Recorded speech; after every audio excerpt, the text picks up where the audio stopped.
प्रश्न छ, वर्तमान क्षणमा रहनको लागि, वर्तमानको अनुभव गर्नको लागि के गर्नुपर्छ? सबैजना वर्तमानमा बस्नुपर्छ भन्छन्। भूत भविष्य होइन, वर्तमानमा आऊ भन्छन्। वर्तमानमा रहनको लागि के गर्ने? सुन्दर प्रश्न छ। वर्तमानमा रहनको लागि के गर्ने? व्यक्ति वर्तमान भन्दा बाहेक अन्त बस्नै सक्दैन अनि वर्तमानमा बस्नको लागि के गर्ने भन्नै परेन। मान्छे बस्छ नै वर्तमानमा। तपाईँ अहिले हिजोमा बस्नु भएको छ र अहिले कहाँ हुनुहुन्छ? हिजोमा हुनुहुन्छ? हुनुहुन्न। तपाईँ अहिले भोलिमा हुनुहुन्छ र हुनुहुन्न। तपाईँ हुनुहुन्छ नि अहिले, यहीँ, यतिखेरै यहीँ त बस्नुभएको छ। यही हो वर्तमान। मात्रै के हो भने तपाईको मन चाहिँ भूत भविष्यमा दौडिया छ। समस्या यति नै हो। मन चाहिँ हिजो के भयो, भोलि के भयो, दौड्या दौडी छ। तपाईँ त यहीँ त हुनुहुन्छ। तपाईँले वर्तमान छोड्नै सक्नुहुन्न। तपाईँको मन हो अति चञ्चल। कहिले भूत कहिले भविष्य दौडिया छ। वर्तमानमा टिक्नै चाहँदैन मन। अब यो मनलाई वर्तमानमा लिएर आउन के गर्ने? दुई प्रकारको तप गर्ने। तपस्याको अर्थ साधना। मात्रै दुई प्रकारको। मन वर्तमानमा आउँछ। जसरी शरीर वर्तमानमा छ, मन पनि वर्तमानमा आउँछ। जसरी शरीरले वर्तमानमा काम गरिरहेको हुन्छ, मनले पनि त्यही गर्न थाल्छ। वर्तमानमै आउँछ। मन र शरीरको योग बन्छ। यही त हो योग। योगी भनेको के हो? दाढी पालेर योगी हुन्छ र? लुगा लगाउँदैमा योगी हुन्छ र? आसनहरू गर्दैमा योगी हुन्छ र? हैन। योगीको अर्थ हो जो वर्तमानमा बस्छ। शरीरले जे गर्छ उसको मनले पनि त्यही गर्छ। मन एकातिर शरीर एकातिर हुँदैन। हात खुट्टाले एउटा काम गरेछ, मनले चाहिँ अर्कै काम गरेछ, त्यस्तो हुँदैन। त्यो वियोग भयो। योग शरीर र मन जोडिनु। त्यो शरीर र मन जोड्नको लागि अथवा योगस्थ हुनको लागि जम्मा दुईटा काम गरे पुग्छ। धेरै गर्नु पर्दैन। दुईटा तपस्या, दुई प्रकारको साधना। पहिलो, शरीर। खानपानमा ध्यान दिने। जुन खानेकुराले मनलाई तमसमा लैजान्छ अथवा आलस्यतिर लैजान्छ, खाना पचाउन गाह्रो हुने, धेरै खाना खाने, पचाउन कठिन हुने, भित्र खाना खाएपछि डाहा हुने, पेट पोल्न थाल्ने, छाती पोल्न थाल्ने, यस्तो प्रकारको खाना खाएर वर्तमानमा बस्न सकिन्न। कठिन हुन्छ। अब यहाँ त यसले त मन चञ्चल बनाउँछ। खाना रसपूर्ण होस्, खाएपछि शीतलताको अनुभव होस्, आनन्दको अनुभव होस्, त्यस्तो प्रकारको खाना छनौट गर्ने, जसलाई सात्विक आहार भनिन्छ। जसले कहीँ डाहा हुँदैन, शरीरलाई पीडा हुँदैन, पोल्दैन भित्रबाट, पचाउन कठिन हुँदैन, सजिलो हुन्छ, पुरै भित्र सहज हुन्छ, त्यस्ता खाना छनौट गर्ने, सात्विक आहार। त्यसपछि उचित श्रम गर्ने, अल्छी नगर्ने, आफ्नो शरीरलाई सक्रिय राख्ने, अति होइन, ठिक्क। उचित श्रम, उचित आहार, उचित श्रम, सन्तुलित श्रम गर्नुपर्छ। यसले मन अत्तालिँदैन, सरल हुन्छ, सहज हुन्छ। हामी त काम गर्यो भने गरेको गरे खाना ओर्न सब छोडेर, खाना खाने फुर्सद पनि छैन, सुत्ने फुर्सद पनि छैन, दौडेको छ। काम भनेपछि त्यतै दौड्या, एकोरो लाग्ने। अनि काम नगर्यो भनेदेखि अल्छी लाग्यो मलाई भनेको छ, दिनभरि खाली बसेको छ। कति मान्छेहरू कामै गर्दैन, अल्छी छन्। कति मान्छेहरू बढी काम गर्छन्, अति गर्छन्, निन्द्राको पनि ठेगान छैन। त्यसकारण त्यस्तो होइन, सन्तुलित कर्म, सन्तुलित आहार यानि कि सात्विक आहार। सन्तुलित कर्म, यसैलाई सात्विक कर्म भनिन्छ। अर्को सन्तुलित निन्द्रा, ठिक समयमा सुत्ने, ठिक समयमा उठ्ने। निन्द्रा मिठो लाग्नुपर्छ। अब निन्द्रा मिठो लगाउनलाई के गर्नुपर्छ? पहिलेको दुईटा कुरा हुनुपर्छ। यदि आहार सन्तुलित छैन, शुद्ध छैन, पचाउन गाह्रो छ, भित्र पेट पोल्छ, जलन हुन्छ, छाती पोल्छ भने अब निदाउन सक्छ र? मिठो निन्द्रा हुँदैन। त्यसै गरी श्रम असन्तुलित छ, दिनभरि सुतेर बसेको छ, अल्छी गरेको छ, या अति श्रम गरेको छ, शरीरमा पीडा भएको छ भने त्यो पनि मिठो निन्द्रा सुत्न सक्छ? सक्दैन। यी दुईटा काम पहिला गऱ्यौँ भने मात्रै, दुईटा काममा सन्तुलन आयो भने तेस्रो मिठो निन्द्रा लाग्छ।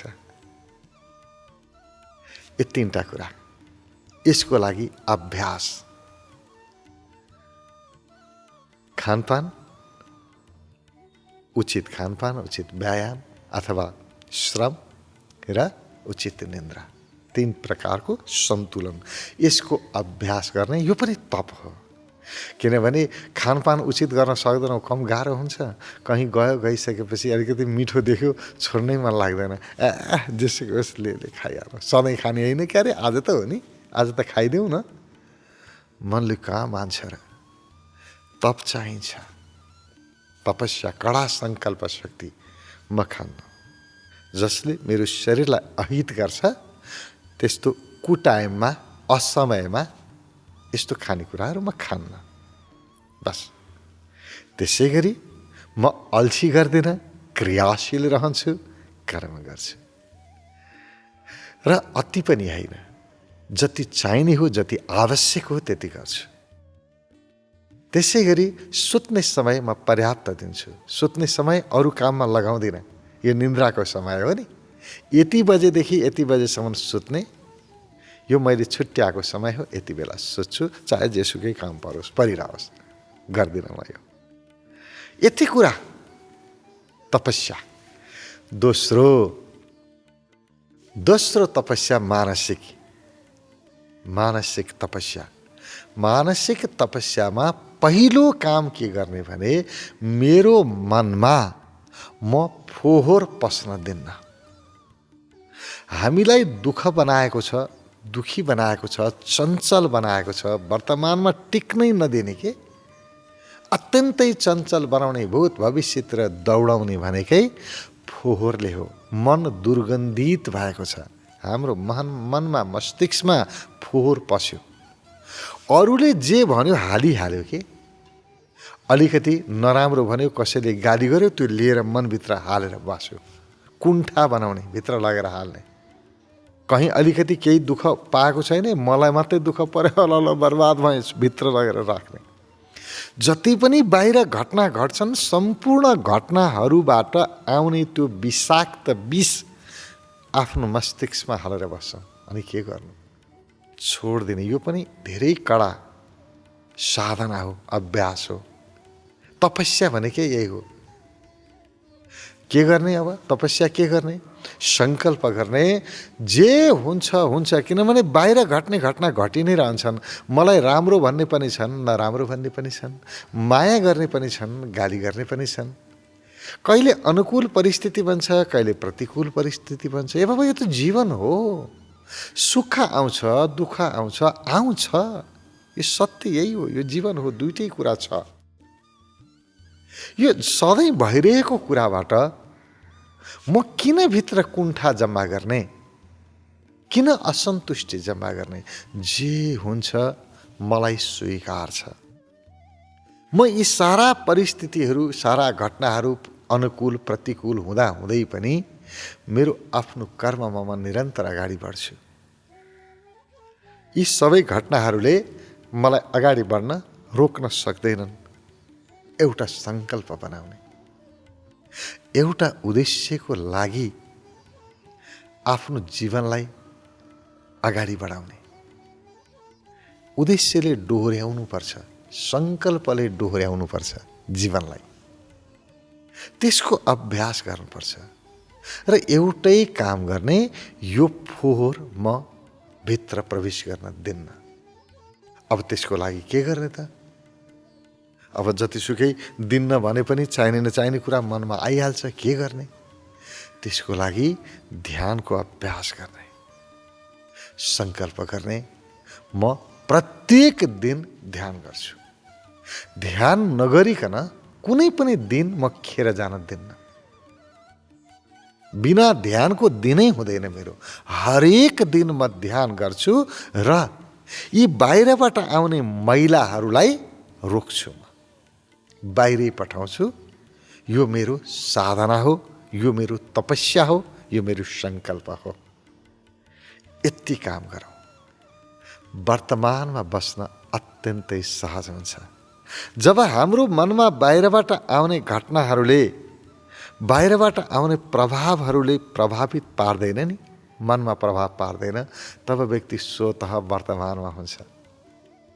वर्तमानबाट बाहिर व्यक्तिको मनलाई लैजाने, भूत भविष्यमा लैजाने नै घटनाहरू हुन्। त्यसकारण त साक्षी साधना रह्यो नि, साक्षीको अभ्यास, साक्षीको विशेष विधि हुन्छ। ध्यानका विधिहरूमध्ये साक्षी ध्यानको विशिष्ट प्रकारको विधि हुन्छ। अत्यन्तै राम्रो साक्षी ध्यानको विधि प्रयोग गर्ने र ती सम्पूर्ण बाह्य प्रभावहरूलाई बाहिरै रोक्ने, आफ्नो मनभित्र आउन नदिने, त्यसको प्रभाव आफूमा पर्न नदिने, यसको अभ्यास, यो अभ्यासलाई नै तपस्या भनिन्छ। दुई प्रकारको तपस्या, एउटा शरीर शुद्धिकरणको, अर्को मन शुद्धिकरणको। मन र शरीर दुइटैलाई स्वस्थ शुद्ध बनाउन सक्यौँ भने व्यक्ति स्वतः वर्तमानमा बस्न सक्छ। हामी सबै वर्तमानमा रहन सक्छौँ।